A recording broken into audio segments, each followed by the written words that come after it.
O sea, bueno, el sonido, ¿no? Sí, Ok.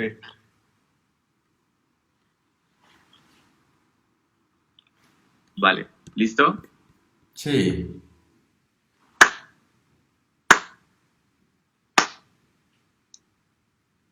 Héctor, ¿qué tal? Buena tarde, ¿cómo estás? muy bien. A ver, primero, preséntate, dinos a qué te dedicas y cuál es tu relación con los servicios de seguridad. ¿Cómo tú te involucras como prestador de servicios con la seguridad? Ok, bueno, pues mi nombre es Héctor López, soy el fundador de la Organización Mexicana de Hackers Éticos. Básicamente llevo trabajando alrededor de 10 años en el mundo de la ciberseguridad. Para los que no tienen en cuenta qué es esta área, tiene que ver con todos los datos que tú generas alrededor de las aplicaciones o con tus computadoras y básicamente cómo los resguardas o cómo ellos se reflejan en tu privacidad. Mi relación con el mundo de la ciberseguridad empresarial, pues he atendido a muchas personas en Guanajuato, en la República Mexicana. También soy conferencista, he dado ya más de 50 ponencias a nivel nacional. Y bueno, a nivel gubernamental he trabajado en el Departamento de Inteligencia de la Policía Cibernética de Morelia. Es por eso que pues tengo conocimiento de algunas áreas, cómo se manejan, qué intereses hay por lados tanto empresariales como gubernamentales. Intereses. ¿Cómo tú los describirías? ¿Cómo trabaja esta industria que pareciera solo hablar de hackers y gente que contrata espías para ir sobre ciertos objetivos, sino que va más allá de generar un, un, una base de datos gigantesca de donde operan estas empresas? Pues sí, bueno, básicamente esas empresas o cómo se maneja, pues debería de ser por cuestiones de poder de cómputo, debería de ser una cuestión de la persona más acreditada o la persona que sepa más de servidores debería de estar a cargo de esta información. Más sin embargo, pues se licita de una manera muy personalizada. Todos los gobiernos tienen ciertos como fideicomisos en donde pueden extraer cantidades de dinero impresionantes sin tener que justificarlo como un proyecto independiente. Es decir, yo ya pertenezco a, no sé, el fideicomiso para la ciberseguridad, el fideicomiso para comprar los chalecos antibalas, el fideicomiso para las patrullas. Digamos que hay como un fideicomiso para ese tipo de cosas.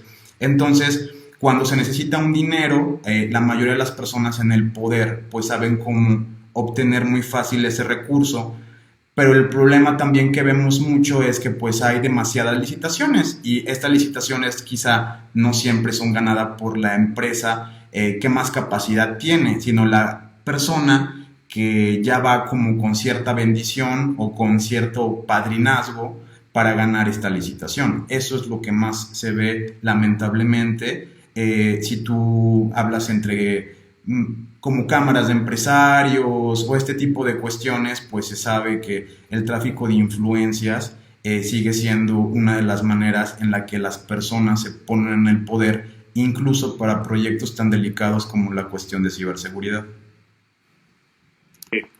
¿Cómo manejan esta ciberseguridad? ¿Qué hace? ¿Qué alcance tiene? ¿Cómo afecta a la gente normal?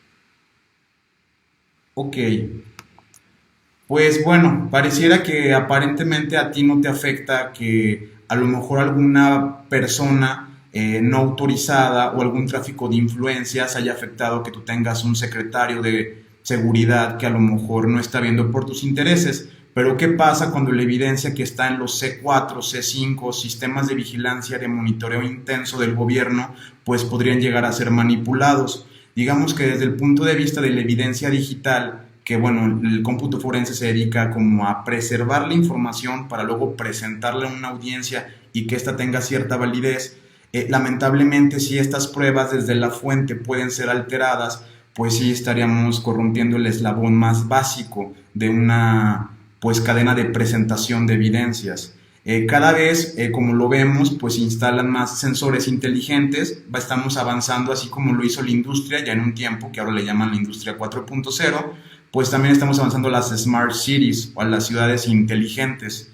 en donde habrá topes inteligentes, habrá sensores quizá de reconocimiento térmico en un futuro, por todo esto que estamos viviendo incluso de la pandemia, pues se empezarán a instalar cada vez más y más y más sensores, todo eso se va a una gran base de datos, y esta base de datos, ahí sí está tu información, o sea, ahí sí puedes ser víctima tú como usuario, pueden tener acceso incluso por cuestiones legales a bases de datos que tú no tendrías acceso normalmente, como la ahora que se le llama la extinta Plataforma México, pero bueno, así como eso mismo, aunque hayan desmantelado a la CISEN, pues muchas empresas, quizá lo preocupante es que muchas empresas siguen vendiendo estos servicios, y las empresas de espionaje extranjeras han dicho que hay grandes ganancias por clientes mexicanos. O sea, somos altamente compradores de software de espionaje y de inteligencia como país mexicano, pero no a empresas mexicanas. No hay una ley que nos prohíba a nosotros comprar tecnología extranjera o tecnología militar de otros países e importarlas como un producto final a México. ¿Qué agregar sobre el tema de las regulaciones de estas tecnologías y de cómo se han aplicado? ¿Qué tan permisivo es que desde incluso el gobierno pueda ubicarte en cierto lugar e identificarte? Y a la par, ¿cómo se mapea técnicamente esto? ¿Cómo se llama la plataforma? Tengo entendido que es como un CAD, algo así. O sea, ¿cómo esto se puede aplicar también a qué otras tecnologías, a qué otros sistemas? ¿Cómo lo puedes desarrollar? ¿Te refieres a cómo desarrollar el software si yo lo hiciera? ¿Me puedes como complementar un poco más la pregunta? No, el complementar no en el aspecto de que si tú lo puedes desarrollar, sino cómo, si ya tienes esto que no lo utilizas para ser espía, ¿cómo podrías utilizarlo para obtener esos datos con la gente común?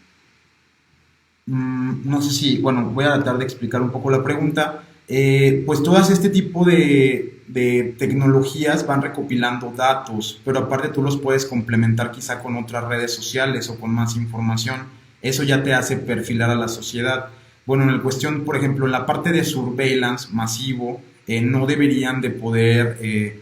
o sea, el espionaje está penado y tipificado en el Código Penal Federal. Entonces, tú no deberías de poder espiar en México. Eso es ilegal. No importa que seas un funcionario, no importa que seas un fiscal, tú no tienes el derecho de hacer un espionaje a nadie. Cuando tienes que hacer como un acto de espionaje, tienes que hacer como una orden judicial, como cualquier otra cosa o proceso, tienes que especificar automáticamente de qué horas a qué horas, qué dispositivo quieres, qué tipo de información vas a hacer ahí. Digamos que es algo muy parecido como cuando realizas un cateo, o sea, no lo puedes hacer mal, tienes que tener como una orden de por qué vas, qué esperas encontrar ahí, no decir, no, es que íbamos por armas y nos encontramos un kilo de no sé qué, o sea, no funciona así. Digamos que en el punto de vista, cuando generas una orden judicial para la parte de espionaje, tendría que ser exactamente lo mismo.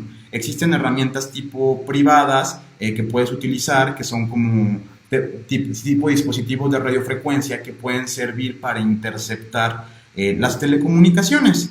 El problema es el uso como ilegítimo de este tipo de espionaje industrial, que ahora pues ya el espionaje político ya queda en manos de los privados, no queda en manos de los gobiernos. O sea, si le caes mal a la empresa que tú mismo contrataste para tu seguridad o para cargo de tu C5, si el día de mañana tienen un problema contigo como funcionario, pues tienen todas las cámaras de la ciudad, tienen todo este sistema de videovigilancia y también de vigilancia física que incluye el despliegue de operativos o movimientos, porque también tienen acceso a los comisarios y a las policías. Entonces todo esto pues se puede conglomerar en actos pues desastrosos, ¿no? Ya no quiero hablar de eso depende de qué tan corruptible pueda ser, pero la cantidad de evidencia que se puede generar, se puede falsificar o puede dejar de funcionar, porque digamos que te puedo poner un ejemplo muy sencillo, está un sistema grabando un semáforo donde hubo una balacera o un atentado,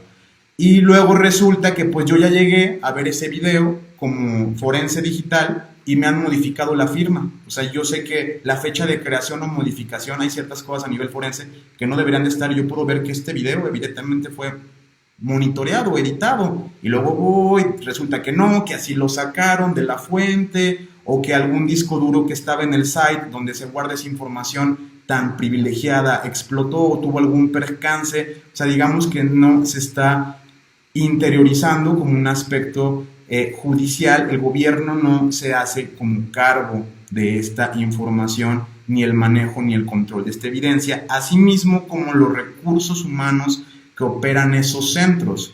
No son militares heroicos, no son personas que se haya puesto a prueba su honestidad, son empresas del sector privado que pueden tener intereses privados, no intereses públicos. Por eso son empresas, no, si no serían ONGs o si no serían una institución de gobierno. El problema es cuando tantas empresas privadas están a cargo de toda la seguridad física y ciberseguridad de un país. Ok. ¿A cuánto asciende, tienes datos de cuánto asciende este gasto en ciberseguridad que hace, por ejemplo, el país, por estado, por municipio? No exactamente puedo saber cuánto gasta cada municipio. Lo que sí te puedo dar a entender es que es bastante grande el fideicomiso. O sea, es un fideicomiso del cual tú puedes extraer, por poner un ejemplo, unos 200 millones de pesos por municipio importante en un año. O sea, no existe como que un límite a nivel nacional, no se gestiona de esta manera. Hay más como que cada estado va haciendo, aparte tienen sus guardarías, tienen apoyos federales, tienen apoyos locales y estatales, y van haciendo como este tipo de fideicomisos para poder licitar, pues desde chalecos antibalas, patrullas, pero eso también implica licitar hasta computadoras. Eso no lo explican o no se lo dicen a la gente, pero pues también compran equipos de cómputo, también se compra cableado, también se compran drones, se pueden comprar sistemas más avanzados como tipo jammers o tecnología extranjera. Todo este tipo de cuestiones a veces, digamos que se facilita la licitación para que se haga rápido el trámite.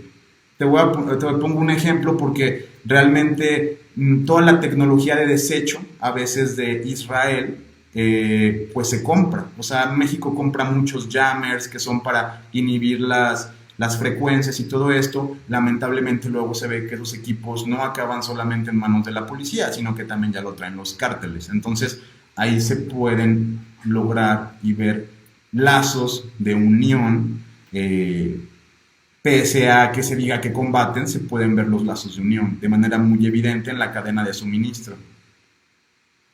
Dame un momento. ¿Sabes qué tan importantes son los aspectos de radio y telecomunicación? ¿Qué tan importante es este espectro donde se mueve toda esa información? Pues es bastante importante, pero poco cuidado. O sea, quisiera hacer énfasis en ese punto. En mi desempeño, cuando compartí un poco de información con la policía cibernética, pues ellos también a nivel policial utilizan los famosos matras, que son básicamente como unos radios de comunicaciones. Tienen ciertas estaciones especializadas donde algunas personas dicen que como que cambian o alteran las frecuencias para que sea más difícil de interceptar, rastrear, todo este tipo de cuestiones. Pero si te lo dijera quizá como desde el punto de vista de ingeniería, no es tan complicado realmente. O sea, ellos sienten que están muy blindados, pero un hacker común o una persona experimentada, contratada, ya sea para el bien o para el mal, rápidamente podría tratar de ubicar o de escanear esas frecuencias para decir, ya me metí, mira, ya estoy escuchando a los militares, ya estoy escuchando a la policía. A veces sí se invierten algoritmos de criptografía, que es lo que hace como que sean más distintas estas áreas, pero realmente México es un comprador de tecnología americana principalmente. O sea, no somos desarrolladores en México de nada de las cuestiones de ciberseguridad. Entonces, todas estas licencias se adquieren a precios totalmente excesivos y disparatados. Porque como aquí en México quizá no hay ya los hackers suficientes para desarrollar un Pegasus, pues tú tienes que ir a agarrar y comprar a una empresa de Israel este software, porque en México quizá no hay la capacidad de desarrollo para hacer este tipo de herramientas o el interés, y tienes que comprarlo a países bélicos a costos literalmente excesivos.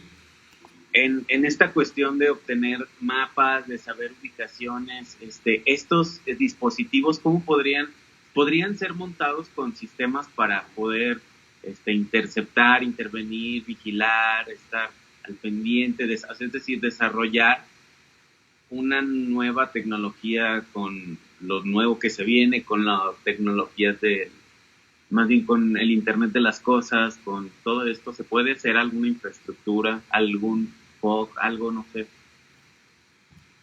Sí, bueno, pues ya existen muestras de que realmente el Internet de las cosas es totalmente atacable.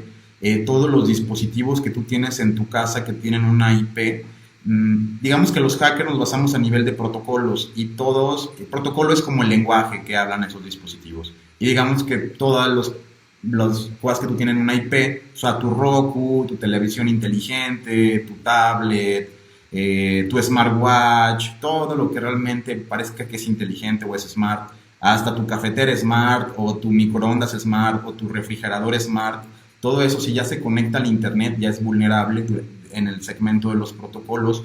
Todo esto se podría añadir a un plan de espionaje. Sé que suena un poquito a la película de Enemigo Público, donde te espían en todos lados, o el gobierno puede tener una clase de intercepción en tu vida o una tangente en tu vida en donde pues te estén monitoreando todo el tiempo. Eso cada vez es más posible. Digamos que en el mundo analógico era realmente complicado. Si te hablo de la telefonía de antes, donde eran conmutadores o había personas que tenían que poner las clavijas manualmente, pues era más difícil lo que se le conoce como wire typing, que básicamente es pues, escuchar una conversación. En el mundo del hacking se le llama snifeo o espionaje. Es muy sencillo hacer este tipo de técnicas o técnicas de man in the middle, en donde tú interceptas el tráfico.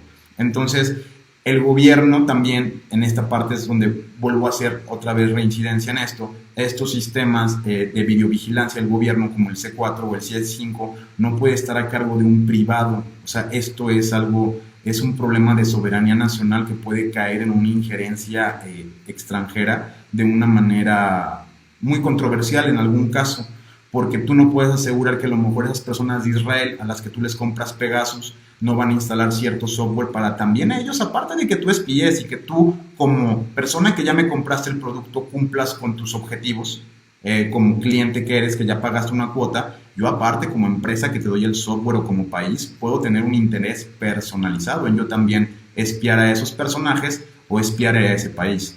Es ahí donde no se puede hacer así, tendría que haber como un conglomerado, un consejo, un consorcio, tendría que salir esto desde las propias iniciativas militares. El ciberespacio debe de ser cuidado como si fuera tu casa, o sea, es un espacio más. En Estados Unidos lo cuida la Fuerza Aérea. La Fuerza Aérea es la institución y el Departamento de Defensas encargado de cuidar el ciberespacio, porque incluso han llegado a dictaminar que esto no solamente va a tener problemas terrestres, sino que en un futuro para conexiones satelitales, para a lo mejor algún atentado de ciberterrorismo que se pueda dar contra la Agencia Aeroespacial Internacional. Hay un montón de vertientes en donde el ciberespacio debe de ser cuidado como la calle. O sea, el gobierno, la Guardia Nacional, así como cuida las calles, debería de cuidar el ciberespacio. O sea, eso no hay una discusión. O sea, esto no está en manos de los privados. Y como lo estamos exteriorizando ahorita totalmente, podríamos caer muy fácilmente, la probabilidad es totalmente alta de caer en una injerencia extranjera. Ya lo hemos visto con ataques a las petroleras más importantes del país, con ransomware en los últimos meses. O sea, realmente toda la infraestructura privada de México y crítica, la Comisión Federal de Electricidad, por ejemplo, pues puede a partir de algo muy básico, pero usan Windows, ¿no? Entonces, este sistema operativo no es mexicano, es un sistema operativo americano que tiene una backdoor de la National Security Agency, en donde ellos pueden accesar totalmente y todo el tiempo que ellos lo requieran. Muy pocas personas lo saben, pero si tú en este momento usas Windows, ya hay una puerta trasera para que el gobierno de Estados Unidos entre a tu computadora si eres dictaminado como un terrorista o alguien que pueda causar daño. El problema es que aquí en México, como manipulamos y por el tipo de injerencia que tenemos del crimen organizado en el gobierno, pues qué tal que dictaminan que alguien que no es un terrorista, se justifica la compra de un software malicioso de intrusión y se corre contra esa persona. En un futuro no solamente van a ser los ataques de mensajes que te van a infectar tu celular, como fue el caso Pegasus, en algún momento van a mandar hasta drones por arriba de tu casa, va a haber otro tipo de espionaje que va a ser un poco más híbrido, va a estar entre lo digital y lo físico, porque cada vez nos acercamos a un mundo donde hay más robots y este tipo de sistemas robóticos que también complementan nuestra vida, prenden nuestras luces, abren nuestra casa de manera inteligente. Entonces, entre más incluimos esta domótica o esta robótica a nuestros hogares, pues también volvemos hasta nuestra infraestructura o nuestra casa más hackeable. Esta infraestructura robótica, ¿cómo podría precisamente pues no lo de ser una inteligencia, de desarrollar como un proceso específico de ir y hacer algo? ¿Cómo detectaría el dron? ¿Con qué tecnología detectaría el dron su paso por ciertos lugares, por ciertas calles? O sea, ¿se le podría implementar una base de datos de mapas extras a las que ya tiene o puede percibir un dron para hacer movimientos, no sé, diferentes, visualizar ciertas cosas que no están en los mapas de Google? ¿Se puede hacer eso? Sí, o sea, realmente cualquier dron se puede programar. O sea, cuando tú como desarrollador compras un dron, te dan una cosa que se llama Software Development Kit, que es un kit de desarrollo de software, en donde tú puedes hacerle una cantidad impresionante de cosas al dron que muy pocas personas están conscientes. Ahora, como hacker, te puedo comentar que ya ha habido investigadores que han logrado pues, hackear estos drones. O sea, un dron convencional que yo puedo comprar por $100 en una tienda, los alteran para que lleguen, pues en vez de llegar a 100 metros, pues que pueda desactivar incluso esas como restricciones que le meten a los drones las personas que se dedican a las cuestiones de como ley territorial o ley del. Hay como leyes aéreas que tú no puedes, simplemente, por ejemplo, no puedes volar un dron cerca de un aeropuerto porque puede ser ascensor de una multa hasta cosas mayores que puedan llegar a un arresto, pero entonces ya lo embeben directamente quizá un dron, ese tipo de restricciones. Pues bueno, han demostrado que los firmware los pueden reversear, pueden hacer que los drones lleguen a más de 1000 metros, hasta los llegan a perder porque ya no los logran aterrizar a tiempo. Es decir, todo esto es falsificable y hackeable. Eso que es quizá lo grave de utilizar este tipo de drones, que podrías llegar a pensar que nadie los puede utilizar. Ahora, si nos vamos un poquito más avanzados, estos creadores de Pegasus ya también crearon una tecnología nueva para intrusión de drones, en donde un dron se coloca cerca de otro y lo desubica, lo puede desde tirar hasta traer consigo y estacionar en otro lado. O sea, es básicamente todo lo que se puede hacer. Ya se podría llamar secuestro de dron, o sea, un dron que sirve para secuestrar otros drones.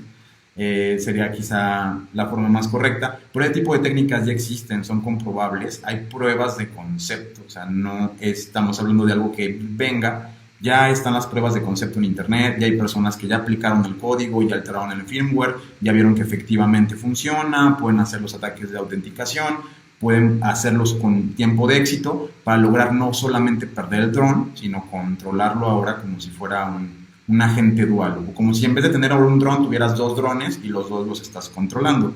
Entonces, pues sí, o sea, no sé cómo expresarlo un poco más. Vienen tiempos en los que el gobierno no tiene el control de estos algoritmos, no tiene el control de estos hackers ni a nivel bueno, o sea, ni hackers de sombrero blanco, ni hackers de sombrero negro, o sea, y este tipo de aspecto nosotros le llamamos el criptoanarquismo. Es un concepto en el que ganó el código o ganaron este tipo de cuestiones y el gobierno no tiene la seguridad, no te la puede brindar, o sea, porque no existe. Cualquier dispositivo es hackeable, más depende de los sistemas de seguridad que cada uno de los privados o cada ser humano ponga en su vida. Entre más restringas su privacidad, entre más niveles de control pongas, esa es la seguridad total que tú vas a extraer. Ya la seguridad que te den o que te permeen, eso va a ser más un albur, o sea, eso ya no va a existir. Ok. Héctor, pues muchas gracias por complementar toda esta parte de cómo operan, en qué operan y cómo utilizan las tecnologías y las telecomunicaciones para la seguridad y que no estamos bien blindados. Déjame poner aquí pausa. Sí, claro que sí. Un segundito.